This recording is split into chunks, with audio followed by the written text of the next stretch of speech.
আসসালামু আলাইকুম রহমতুল্লাহি বারাকাতুহু। কেমন আছেন প্রিয় সুধী? আজকে আমি ডক্টর মিজানুর রহমান আজহারি হাফিজাহুল্লাহ এর এক নজরে কোরআন কিতাব হতে সূরা ফাতিহা সম্পর্কে দু একটি কথা বলব। তিনি কিতাবটিকে চমৎকারভাবে লিপিবদ্ধ করেছেন। আল্লাহ তাআলা তার এলেম, আমল ও হায়াতে বরকত দান করুন। আলোচনার শুরুতেই তিনি তারতিব বিল নজুল সম্পর্কে আলোচনা করেছেন।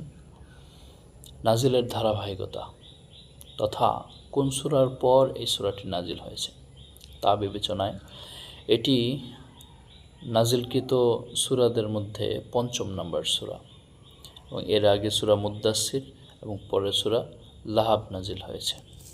তারতিব ফিল মুসহাফ, বর্তমান কোরআন মাজিদের বিন্যাস অনুযায়ী এটি একেবারে পয়লা সূরা।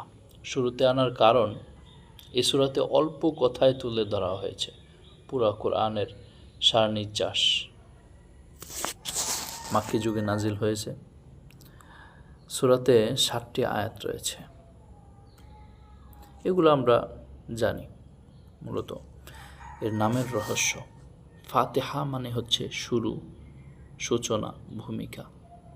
সূরা ফাতিহার 3টি নাম রয়েছে: ফাতিহাতুল কিতাব, উম্মুল কিতাব এবং আস-সাবিউল মাসানি। এই 3টি নামেই সূরা ফাতিহাকে আমরা জেনে থাকি। ফাতিহাতুল কিতাব কেন বলা হয়? কারণ এটি কিতাবের সূচনা, কোরআনের সূচনা। কোরআন মাজিদ শুরুই হয়েছে এ সূরা দিয়ে। এরপরে উম্মুল কোরআন বা কোরআনের মূল, কেননা গোটা কোরআনের মূল মেসেজ এতে অল্প কথায় জায়গা পেয়েছে। আর আস-সাবিউল মাসানি, কারণ এই সূরাটি বারবার পাঠ করা হয় এই 7টি আয়াত। প্রত্যেক নামাজের প্রত্যেকটি রাকাতে আমরা সূরা ফাতিহা পাঠ করে থাকি।